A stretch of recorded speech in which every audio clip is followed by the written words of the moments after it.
যদি বাপ মার বদদোয়া থাকে সন্তানের উপর, 1 নাম্বার ক্ষতি হলো দুনিয়ার হায়াতের বরকত আল্লাহ কেড়ে নেয়। 2 নাম্বার হলো রিজিকের বরকত আল্লাহ কেড়ে নেয়। কেন তুমি ব্যবসায় সফলতা পাও না? কেন তুমি চাকুরিতে প্রমোশন পাও না? কেন তোমার চাকুরি হয় না? কেন তোমার রুজির ব্যবস্থা তোমার হয় না? গন্ডগোল কোন জায়গায় তুমি খোঁজ করে লাগাও। আমার তোমার জীবনের পাওয়ার হাউস হলো বাপ মা। সন্তানের জীবনের পাওয়ার হাউস হলো বাপ মা। বাপ মা, কারেন্টের লাইট এখানে লাগাইলাম, ফ্যান এখানে লাগাইলাম, লাইট যদি জ্বালাইতে হয়, ফ্যান যদি ঘুরাইতে হয়, পাওয়ার হাউস থেকে লাইন ওকে করা লাগবে, তাহলেই তো লাইট জ্বলবে, ফ্যান ঘুরবে। তোমার আবার জীবনও আল্লাহ কিছু বাতি লাগাইয়া দিছে, আল্লাহ জ্বালায় দেয় নাই, জ্বালানো তোমার আমার দায়িত্ব। বাপ মা হলো পাওয়ার হাউস, ওখান থেকে যদি তুমি লাইন ওকে করে নাও, জিন্দগির বাতি আল্লাহ জ্বালায় দিবে। গন্ডগোল কোন জায়গায়? যুবক, কেন তুমি পড়ালেখায় উন্নতি পাও না? রেজাল্ট তোমার ভালো হয় না? দেখো মা কলিজায় ব্যথা আছে কিনা, বাবার কলিজায় ব্যথা আছে কিনা তুমি খবর লাগাও। বনু তামিম গোত্রের একজন যুবক আমার মায়ের নবীর কাছে এসে বলতেছে, ইয়া রাসূলুল্লাহ, আমি বড় পেরেশান গো নবী, আমাকে আপনি শান্ত করুন। আল্লাহর নবীর কাছে এসে যুবক কাঁদতেছে, চোখের পানি জড়ায় জড়ায় কাঁদতেছে। এইবার মায়ার নবী দয়ার নবী বলেন, যুবক কি তুমি তোমার পেরেশানি একটু বলো। যুবক বলতেছে, মায়ার নবী গো, আমি আমার বাপ মার গর্বে একমাত্র সন্তান, অভাবের সংসার, বাবা কষ্ট করে করে সংসার চালাইছেন, আমি লেখাপড়া করতে পারি নাই গো নবী। শিশুকালেই আমি কাজে লেগে গেলাম, কিন্তু আমি সফলতার মুখ দেখতে পাই নাই, আমি সফলতা পাই নাই, টাকা পয়সার মুখ দেখি নাই। এই অবস্থায় আমি দেখেছি কত রাত কত দিন আমার মা না খাইছিলেন, আমার বাবা তিনি না খাইছিলেন। কখনো মা নিজে না খাইয়া আমাকে কোন রকম খানার ব্যবস্থা করে দিছেন। বড় কষ্ট করে সংসার চলাইলেন। আজ আল্লাহ আমাকে অনেক পয়সার মালিক বানাইছে, অনেক সম্পদের মালিক আল্লাহ আমাকে বানাইছে, পয়সা করির কোনো অভাব নাই, কোনো অভাব নাই। কিন্তু মার সেবা করার সুযোগ আল্লাহ কেড়ে নিয়েছে, বাবার সেবা করার সুযোগ আল্লাহ কেড়ে নিয়েছে। আমার মা শেষ বয়সে চিকিৎসা করাইতে পারি নাই, আমার আব্বারে আমি চিকিৎসা করাইতে পারি নাই গো নবী।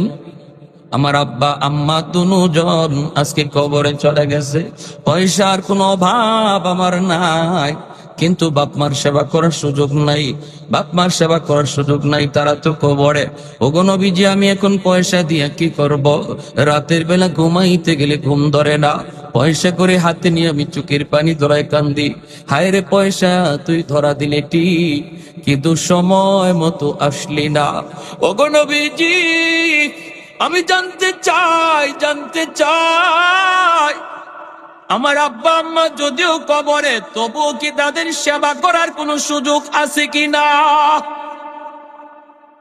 আল্লাহ নবী রহমতের নবী বলেন, যুবক এখনো তোমার সেবা করার সুযোগ রয়েছে রে, যদি তুমি 5টা কাজ করো। সুবহানাল্লাহ। কয়টা কাজের কথা নবী বলেছেন? আরেকটু জোরে বলেন, কয়টা কাজের কথা? মনোযোগ দিয়ে শুনবো ইনশাআল্লাহ। 5টা কাজ আমার নবী বলেছেন। আজকে আমার বাবা মা দুনিয়াতে আছেন, আজ রাতে আমি থাকলে তাদেরকে খুশি করে নিব। জানি না আমার জীবনের শেষ রাতেই রাত কিনা, আমার জীবনের সফলতা যদি চাই তাদেরকে আজ রাতেই খুশি করব। আর যদি দুনিয়ায় না থাকে, আমার করণীয় কি, আমার করণীয় কি? একটু মনোযোগ দিয়ে শুনবো। আমার নবী নিজে বলতেছেন, যুবক 1 নাম্বার হলো সালাতুল লাহুমা, তাদের জন্য বেশি বেশি করে তুমি দোয়া করো। যেই দোয়াটা আল্লাহ কোরআনের মাধ্যমে শিখাইছেন, পবিত্র কোরআনুল কারীমের সূরা বনী ইসরাঈল আল্লাহ বলেন, ওয়াকুর রাব্বির হামহুমা কামা রাব্বায়ানি সাগীরা। আমার সাথে সবাই পড়েন, রাব্বির হামহুমা কামা রাব্বায়ানি সাগীরা। ও মালিক, আমার আব্বা আম্মার উপরে তুমি রহম করো, যেইভাবে শিশুকালে আমার মা আমার বাবা আমার উপর রহম করেছেন। শিশুকালের কথাটা আল্লাহ পাক উল্লেখ করে দিয়েছেন। উল্লেখ, এই দোয়া কিন্তু শিখাইছেন আল্লাহ। কে শিখাইছেন? জোরে বলেন কে? দোয়া কবুল করবে কে? দোয়া আমরা করি কার কাছে? চাই কার কাছে? আল্লাহর কাছে চাইলে ইবাদত হয়, মাজারে গিয়া চাইলে শিরিক হয়। ঠিক কিনা জোরে কম? চাওয়ার জায়গা মাজার নাকি আল্লাহ? চাওয়ার জায়গা দরগাহ নাকি আল্লাহ? সন্তান চাইব কার কাছে? ধন দৌলত কার কাছে? শান্তি চাইব কার কাছে? ছেলে সন্তান দে আল্লাহ, মেয়ে সন্তান। আওয়াজ আসতে কেন? আরো জোরে। তাহলে মেয়ে সন্তান হইলে পরে স্ত্রীর উপরে রাগ করেন কেন?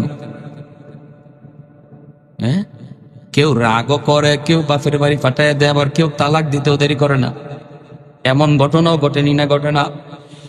যেই মানুষটা মেয়ে সন্তান হইলে পরে স্ত্রীর উপরে টর্চারিং করে, তার ইমান নাই, তার কাজে বুঝাইলো তার ইমান নাই, সে যেন কাজে করে বুঝাইতে চায় সন্তান, ছেলে সন্তান দেয় আল্লাহ, মেয়ে সন্তান দিয়েছে আমার বউ। হ্যাঁ, ইমান আছে না গেছে? জোরে কর। মুখে খালি কইলইব, কাজে যা বুঝাইতেছি এটার না আসল। তাহলে মেয়ে সন্তান হলে আপনি কেউরে খবর দেন না, ছেলে হইলে গরু খাওয়ান। এটা কি? আল্লাহর কাছে চাইলে ইবাদত হয়, গায়রুল্লাহর কাছে চাইলে শিরিক হয়। ঠিক কি না? এজন্য ভাইয়েরা, বন্ধুরা, আল্লাহ পাক রব্বুল আলামিন দোয়া নিজে শিখায় দিতেছেন। আল্লাহ দোয়া নিজে শিখায় দিতেছেন। যিনি দোয়া কবুল করবে, তিনি যদি দোয়া শিখায় দেয়, তাহলে বোঝা গেল আর কোন দোয়া কবুল হোক না হোক, এই দোয়াটা কবুল হবে 100%। ফ্যাক্টরি মালিক চাকরি আবেদন, চাকরির বিজ্ঞপ্তি দিল, অসংখ্য অগণিত মানুষ চাকরির জন্য আবদার করলো। একজন মানুষকে যদি ফ্যাক্টরির মালিক দেখে ডাক দেয়, ও মিয়া তুমি কেন আসছো? আসছি আপনার ফ্যাক্টরিতে চাকরি করার জন্য, দরখাস্ত লেখবা বুঝি? বলে হ্যাঁ। মালিক যদি কয় আমার কাছে কেমনে দরখাস্ত লিখতে হয় আমি তোমাকে শিখায়া দেই, এই বইলা মালিক যদি সে নিজেই দরখাস্ত শিখায়া দেয়, তাহলে বোঝা গেল আর কারো চাকরি হোক না হোক, তারটা হবে 100%। আল্লাহ পাক কয়, বান্দা, শিশুকালে তোমার মা তোমার বাবা কি পরিমাণ মায়া তোমারে করলো, কি পরিমাণ আদর, কি পরিমাণ সেবা, কি পরিমাণ মহব্বত তোমাকে করলো, তোমার ইয়াদ না থাকলো আমি আল্লাহর সব মনে আছে, আমি আল্লাহ সব দেখেছি। অতএব বান্দা মনে রাখো, আমি আল্লাহর কাছে যখনই তুমি বাপ মার জন্য দোয়া করবারে, সাথে সাথে তুমি শিশুকালের কথাটা ইয়াদ করায় দিও। তুমি বইল, মালিক, শিশুকালে আমার আব্বা আম্মা আমাকে যেই রকম মায়া করছেন, আমাকে যেই রকম আদর করছেন, আল্লাহ তুমি আজ আমার আব্বা আম্মারে ওই রকম মায়া কইরো, আদর কইরো। একটা ঘটনা শুধু বলি, অনেক বাপ মা আছে, অনেক বাবা আছে, অনেক মা আছে, কষ্ট করে করে সন্তানকে লেখাপড়া করায়।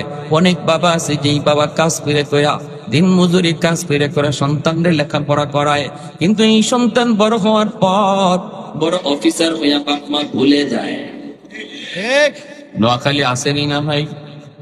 আসেনি না? রাইজুরে কোন বাস্তব একটা ঘটনা বলি, শুনরে যুবক।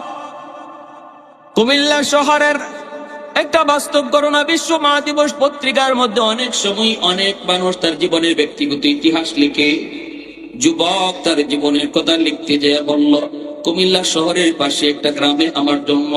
আমার বাবা আমাকে রিক্সা চালায় চালায় তিনি আমাকে লেখাপড়া করাইছেন। আমি লেখাপড়া করলাম, প্রাইমারি শেষ করলাম, হাই স্কুল শেষ করলাম। আব্বা রিক্সা চালায় চালায় আমার খাতা কলম এইগুলা টাকা পয়সা খরচ যোগায়।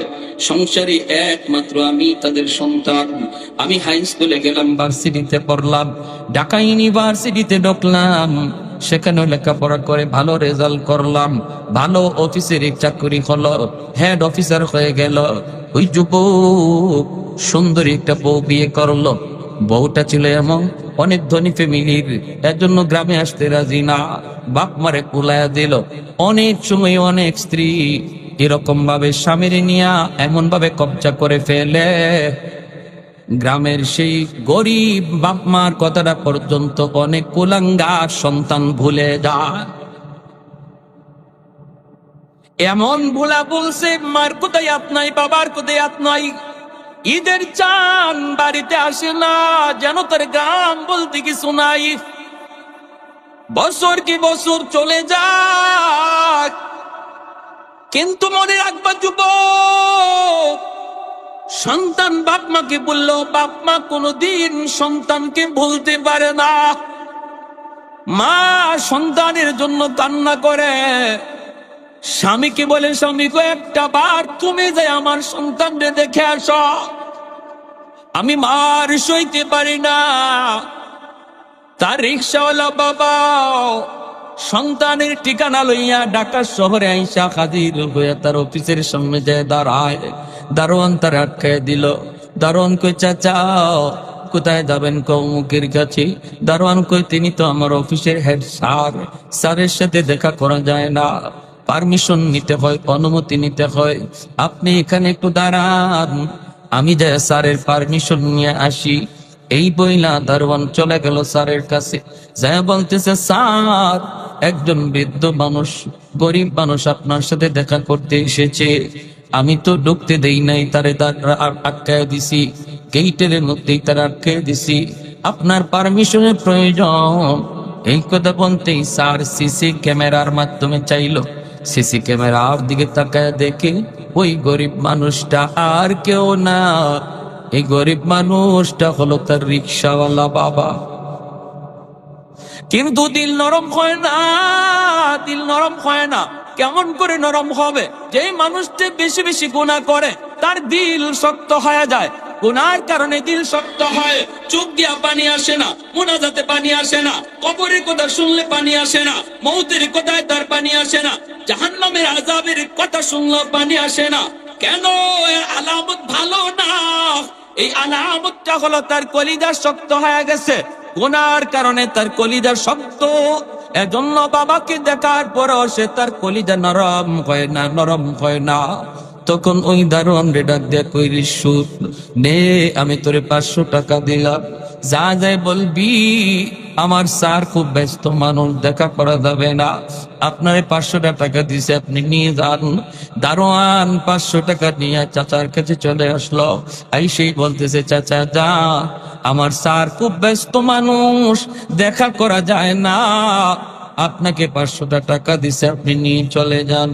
এই কথা মনতেই পাবে কয়, বাজান রে, মনে হয় তোমার স্যার আমার পরিচয় জানে না।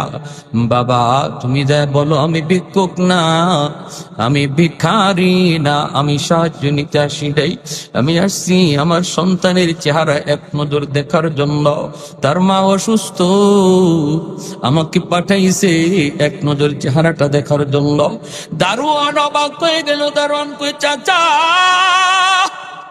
কোন কি আপনি? তাহলে আপনি আমার স্যারের আব্বা?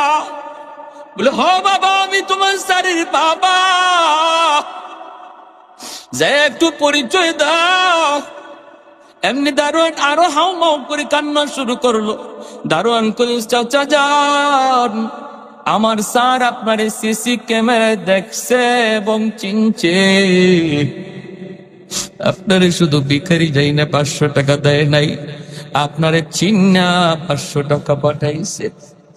এই কথা বলতে দুঃখী বাবা, অভাবী বাবা, চেহারার মধ্যে দারিদ্রতার ছাপ, বাঁকা হয়ে গেছে। রিক্সা চালায় চালাইয়া দাঁড়ানোর দিকে বাবা মাটিতে বসে যায়, আর চোখের পানিটা মুছতে মুছতে রওনা দেয়ার কই, বাবা আমার টাকা লাগবে না, তোমার স্যারের কাছে টাকাটা দিয়া দিও, আমি সাহায্য দিতে আসি নাই রে বাবা। এই বইলা বাবা রওনা দিছে। এইদিকে মা স্বামীর অপেক্ষায় দাঁড়ায় রইছে। যেই মাত্র দেখছে স্বামী আসতেছে, দৌড় দিয়ে গিয়ে স্বামীর তোরায় ধরছে। স্বামী গো, কোন আমার সন্তানের চেহারাটা কেমন, কোন আমার সন্তানের চেহারাটা কেমন? তখনই বাবা চোখের পানিটা চাইরা কয়, ও বিবি, তোমার ছেলে আজকে মস্ত বড় অফিসার, ঢাকা শহরের মস্ত বড় অফিসার। বাবার পরিচয় দিতে চায় না, আমাকে চিনে পরিচয় দেয় না, সময় নাই। 500 টাকা পাঠাইছে, আমি বলছি আমি সাহায্য নিতে আসি নাই। মা দাঁড়ানো থেকে মাটিতে বসে পড়েছে, কলিজা থেকে শব্দ বের হয়ে গেছে। ভাইয়েরা বন্ধুরা, কিছুদিন পর মা আরো অস্থির হয়ে গেছে। মায়ে কই, স্বামী গো, আমি হয়তো মরে যাব, আমার একটা বার দেখো, এই সন্তানের জন্য আমি মা কত রাত মাতার পাশে দাঁড়ায় দাঁড়ায় পাহারা দিছি, কত রাত আমি মা খাই না। আমাকে একটা নজর দেখাও, আমাকে নিয়ে চলো। মা সহ আসছে, তবু তার আট পর্যন্তই এখান থেকেই ফেরত যাওয়া লাগছে। মা আজ যাইয়াই তিনি অসুস্থ হয়ে গেলেন, বিছানায় পড়ে গেলেন। সন্তান এত বড় অন্যায় করেছে, এত বড় অপরাধ করেছে। এই ছেলে রমজান মাস গুলশান বাসা নিয়ে থাকে, অনেক দামি এলাকায় বাসা নিয়ে বউ নিয়ে থাকে। আর আজাদ মসজিদ, এখনো গুলশান আজাদ মসজিদ, ওই আজাদ মসজিদে জুম্মার নামাজ পড়েন যাত্রাবাড়ির হযরত দামাত বারকাতুহুম হযরত মাওলানা মাহমুদুল হাসান দামাত বারকাতুহুম, আল্লাহর ওলি। তিনি সপ্তাহে 2 দিন তিনি জুম্মার নামাজ পড়ান, রমজান মাস যেই জুম্মায় ওই যুবক মসজিদে ঢুকলো জুম্মার নামাজ পড়ার জন্য, ওই জুম্মার মিম্বরে বসেছিলেন যাত্রাবাড়ির হযরত আল্লাহর ওলি। ওই দিনের আলোচনা ছিল বাপমার সেবা করা, বাপমার কদর। এই বয়ানটা শুনলো, আল্লাহর ওলির দরদ মাখা কথাগুলি শুইনা যুবকের কলিজায় গিয়ে হিট করলো। নামাজের ভিতরে যুবক চোখের পানি জড়ায় জড়ায় কাঁদতেছে, কখন আল্লাহ কাকে হেদায়েত দেয়। এজন্যই মায়ের নবী কইছে, আমার হক্কানি গোলামায়ে কেরামের মজলিসে বেশি বেশি বইস, তোমার শক্ত দিল আল্লাহ নরম বানায় দিবে। আলাইকুম বিমুজালাসাতিল উলামা ওয়া ইস্তিমাই কালামিল হুকামা ফাইন্নাল্লাহা তাআলা ইউহয়িল কলবাল মাইয়িতা বিনূরিল হিকমা কামা ইউহয়িল আরদাল মাইতাতা বিওয়াবিলিল মাতার। শক্ত জমিন যেমন বৃষ্টি পাইলে নরম হয়ে যায়, হক্কানি উলামায়ে কেরামের দরদ মাখা কথাগুলি শুনলো আল্লাহ পাক শক্ত দিল গুলির নরম বানায় দেয়। যুবক জুম্মার নামাজে চোখের পানি জড়ায় জড়ায় কান্নার গেল, মালিক আমি তো মস্ত বড় আসামি গো আল্লাহ, আমি তো মস্ত বড় অন্যায় করে ফেলেছি। ও মালিক, আমাকে আমার আব্বা আম্মার কাছে মাফ চাওয়ার সুযোগ দাও আল্লাহ। তুমি এর আগে আমার মত দিও না, নতুবা দুনিয়া বরবাদ, আখিরাত তোমার বরবাদ। জুম্মার নামাজটা পড়লো যুবক চোখের পানি জড়ায় জড়াইয়া যুবক পানির নামাজটা পইরা সোজা চলে গেল মার্কেটে, আর বাসায় গেল না। যে মার জন্য শাড়ি কিনলো, বাবার জন্য দামি একটা লঙ্গি কিনলো, এরপরে বিভিন্ন রকমের ইফতারি লইয়া যুবক রওনা দিয়ে দিল। তখনকার সময় কুমিল্লা আসতে 2টা ফেরি পার হওয়া লাগতো। এই 2 ফেরি পার হইতে হইতে শহরে পৌঁছতে তার অনেক দেরি হয়ে গেল। এইদিকে ইফতারের টাইম শেষ, তারাবির নামাজটাও শেষ হয়ে গেল, সবাই ঘুমায় পড়ছে। কিছুক্ষণ পরে সেহরি আজান হবে, সেহরি খাইবে মানুষ, এজন্য সবাই ঘুমায় পড়ল। যুবক শহরের ভিতর দিয়ে হাঁটে, একটা রিক্সা পাওয়া যায়, গ্রামে যাবে। চোখ দিয়ে এখনো পানি পড়তেছে যুবকের, শুধু হতাশ। কখন যে মায়ের কাছে মাপ চাবি, কখন যে বাবার কাছে মাপ চাবি। এই মুহূর্তে কোন রিক্সা তুমি শহরে পাইবা না। সবাই সারাদিন ডিউটি কইরা ঘুমায় পড়ছে, কারণ কিছুক্ষণ পরিছে রিক্সাওয়ালাবে, কোন রিক্সা তুমি পাইবা না। যুবক কান্দার করে আমাকে যাওয়াই লাগবে, একটা রিক্সা খুঁজে বের করাই লাগবে, টাকা যত লাগে আমি দেব, আমাকে একটা রিক্সা দেও গো। এমনি একজন মানুষ কয়, যুবক একজন মানুষ রিক্সা নিয়ে তোমাকে যাইতে পারে, কারণ আমি মাঝে মাঝে দেখেছি সে রাতের বেলাও রিক্সা দিয়া ভাড়া টানে। লোকটা বড় অভাবী। আমি জানি তার গ্রামে তার এক বিবি বিছানায় অসুস্থ, প্রতিদিন বিবির জন্য ঔষধ নিয়ে যাইতে হয়। এজন্য লোকটা রাতের বেলাও টিপ পাইলে রাতের বেলাও সে ভাড়া টানে। হয়তো তারই তুমি নিতে পারবা, আর কেউ পাইবা না। যুবক বলে, আমি তার কাছে যেতে চাই, কোথায় গেলে তারে পাবো? কোন মেসে থাকে? কই বাবা রে, কোন মেসে থাকে না, মেসে থেকে টাকা খরচ করি না, কারণ তার টাকার বড় প্রয়োজন, সংসারে তার কেউ নাই, আছে শুধু একমাত্র একটা বিবি, তাও বিছানায় অসুস্থ। ওই যে দেখতেছো সামনের দিকে একটা দোকান, ওই দোকানের বারান্দায় বসে বসে সারাটা রাত কাটা দেয়। শীতের কষ্ট তারে ব্যথা দেয়, কিন্তু কোনো বিছানা নাই। অপেক্ষায় থাকে কোনো কাস্টমার আসে কিনা। তুমি সামনের দিকে গেলে তারে পাইতে পারো, এই বলা মাত্রই যুবক রওনা দিছে, কিন্তু যুবক জানে না ওই রিক্সাওয়ালা গরিব মানুষটাই হলো তার বাবা। জানে না, যুবক জানে না। দোকানের পাশে যা দেখে লোকটা দাঁড়ায় রয়েছে, শীতের বাতাস মাফলার দিয়া মুখটার পেছায় রাখছে, চিনা যায় না, আর শীতে কাঁপতেছে। এই অবস্থায় কাছে যাইয়ে কই, চাচা অমুক গ্রামে যাইবেন নি? যেই মাত্র চাচা কুয়া কই অমুক গ্রামে যাইবেন নি, সাথে সাথে বাবা ছেলের কণ্ঠ চিনে ফেলেছে। হাজারো কণ্ঠের ভিতরে বাপ মা সন্তানের কণ্ঠ বলে না, হাজারো কণ্ঠের ভিতরে কোনদিন সন্তানের কণ্ঠ বাপ মা ভুলে না। বাবা চিনে ফেলেছে এমনি, বাবা মাফলারটা নিচের দিকে রাইকেই তখন কই, বাজান রে যাব।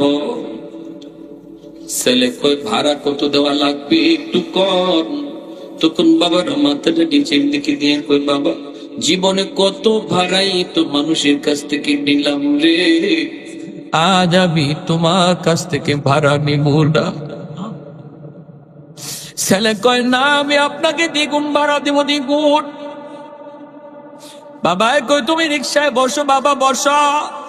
এই বলে রিক্সায় বসাইয়া বৃদ্ধ বাবা ছেলেকে রিক্সায় বসাইয়া রিক্সা টানতেছি। বাবার চোখ দিয়ে দৌড় দৌড় করে পানি পড়ে, বাবাও কান্দে। বাবা আজকে তুমি মস্ত বড় অফিসার, শিশুকালে বাবা তোমার কত রিক্সায় বসে ঘুরছি। শিশুকালে বাবার জিত ধরেছো, আব্বু আমি রিক্সায় চড়বো, তোমার কত রিক্সায় নিয়ে বাবা এদিক সেদিক গেলাম। আজও তুমি বাবা রিক্সায় বসছো, কিন্তু বাবারে ভুলে গেছো, মারে ভুলে গেছো। এই বইলে নিয়ে যাইতেছে চাচা। আর বাবা মাঝে মাঝে খেয়াল করে ছেলে কান্দে, তখন জিজ্ঞেস করছে রিক্সা চালায় জায়গায়, বাবা গ্রামে যায় কি করবা? কই, আমার ওই গ্রামে আমার বাড়ি। কে তোমার আব্বা? কয়, আমার আব্বা অমুক। কেন যাইতে চাও? আমি আমার আব্বা আম্মার সাথে বেয়াদবি করেছি, আমি মাপ চাইতে চাই, মারে কষ্ট দিয়েছি, বাবারে কষ্ট দিয়েছি। এই বইলা যখন যুবক হাউমাউ করে কান্দে, বাবার দিল নরম হয়ে গেছে। কারণ সন্তানের চোখে পানি দেখলে বাপ মার দিল নরম হয়ে যায়। সাথে সাথে বাবা রিক্সা থামায় কয়, বাবা অবাগাই বাবা, এই যে তাকায় দেখো আমি তোমার সেই বাবা। জোরে করে আল্লাহু আকবার। ছেলে দৌড় দিয়া যাইয়া বাবার পা জোরে ধুইরা কান্নার শুরু করে দিয়েছে। আব্বা আমার ভুল হয়ে গেছে। বাবা টান দিয়া সন্তানরে বুকে উঠাইয়া কপালে চুমুকায় আদর করে চুমুকায়। বাপ মার কাছে সন্তান মাপ চাইতে দেরি হয়, বাপ মা মাফ করতে দেরি হয় না, ঠিক কিনা? জোরে কর। মাফ করতে দেরি হয়, মাফ চাইতে দেরি হয়, মাফ করতে দেরি হয় না। এরকম ভাবেই আমার ভাইয়েরা বন্ধুরা, এক যুবক তার জীবনের কাহিনী এরকম লেখছে। প্রতিদিন মারে পিটাইতো, রাতের বেলা অফিস থেকে আইসি মার গায়ে হাত উঠাইতো, তাও স্ত্রীর কথায় হাত উঠাইতো। একমাত্র সন্তান জন্মের পরে বাবা মারা গেছিল, মা কষ্ট করে করে লেখাপড়া করাইছে। এই ছেলে বিয়ের পর সুন্দরী বউয়ের কথায় মার গায়ে হাত উঠায় দিছে। প্রতিদিন অফিস থেকে হাত উঠায়। একদিন অফিস থেকে আইতে দেরি হয়েছে, এরকম ভাবে একটা ওয়াজ মাহফিলে বইসা এরকম বাপ মার ওয়াজ শুই না, চোখের পানি জড়ায় দিলটা নরম কইরা, হায় হায় আমি এত বড় গুনাহগার, এত বড় পাপী, আমার মার গায়ে হাত উঠায় দিছি। হায় হায় পরিবর্তন হয়ে গেছে। ওয়াজ মাহফিলের দ্বারা এমন পরিবর্তন মাঝে মাঝে হয় কি হয় না? আরো জোরে কোন হয় কি হয় না? ভাইরা বন্ধুরা, যুবক রওনা দিয়েছে বাড়ির দিকে। মার কাছে যে মাপ যাবে, প্রতিদিন মারে। আজকেও মা অপেক্ষায়, সন্তান আইয়েই তো মারবো। কিন্তু রাত বেজে গেছে 2টা, এখনো সন্তান আসে না। মা ঘুমায় গেছে। মা কয়, মনে হয় আজকে আমার ছেলে আমাকে মারবে না, আজকে মনে হয় আমাকে মারবে না।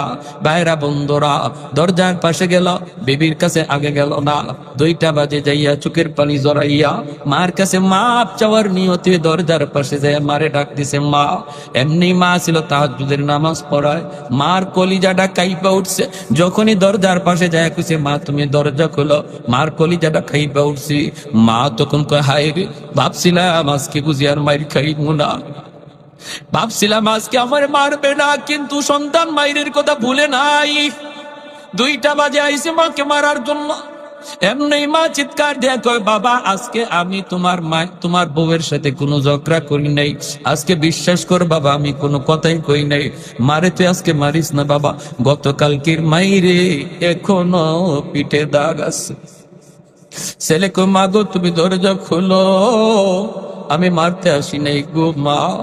মা যেই মাত্র দরজা খুলছি সন্তান লাফ দিয়ে আগে আমার পা দুইরা কান্না শুরু করছে। মা দিল নরম হয়ে গেছে, মা কোলে নিয়ে নিছে। এজন্য যুবক, যদি অন্যায় তোমার দ্বারা হয়ে থাকে আজ রাত ঘুমায়ও না, ঘুমাইবার আগেই যে পা দুয়া মাপ চাও। মার পা ধরতে দেরি, বাবার পা ধরতে দেরি, তাদের দিল নরম হতে দেরি হয় না। যখনই তাদের দিলটা খুশি হয়ে যাবে আল্লাহ তোমার উপরও খুশি হয়ে যাবে। ভাইরা বন্ধুরা, ওই যুবক দূর দিয়ে গিয়ে মায়ের কাছে যে আম্মাকে ডাক দিতে দেরি হয়েছে, অসুস্থ মা বিছানা থেকে সুস্থ হতে দেরি হয় না। এর জন্যই মায়ার নবী দয়ার নবী বলেছেন যুবক, 1 নম্বরে তোমার ডিউটি হলো যখনই তুমি বাপ মার কদায়াত হবে এই দোয়াটা তুমি পড়বা, যেই দোয়া আল্লাহ তোমাকে শিখায় দিছে। এই দোয়া যখনই তুমি পড়বা সাথে সাথে আল্লাহ তোমার খেদমত বাপ মার কবরে আল্লাহ পৌঁছায় দিবে। 2 নম্বরে নবী বলেন ওয়াল ইস্তিগফারু লাহুমা, বাপ মার জন্য বেশি বেশি করে তুমি দান করো। যখনই তুমি বাপ মার নামে দান করবা, মসজিদে দান করবা, মাদ্রাসায় দান করবা, ওয়াজ মাহফিলে দান করবা, সাথে সাথে তোমার বাবার কবরে মায়ের কবরে আল্লাহ খেদমত পৌঁছায় দিবে। 3 নম্বরে নবী বলেন ইনফাযু আহদিহিমা মিন বাদিহিমা, মা বাবা যদি কারো হক নষ্ট থাকে রে যুবক, কারো হক যদি বাপ মা নষ্ট করে থাকে তুমি দ্রুত সেই হকটা ফিরায় দিও। তোমার বাবা তোমার ফুফুদের সম্পদ দেয় নাই, অনেক ভাই আছে বোনের হক দিতে চায় না, আরেক গুজর এখন আসেনি না নাই।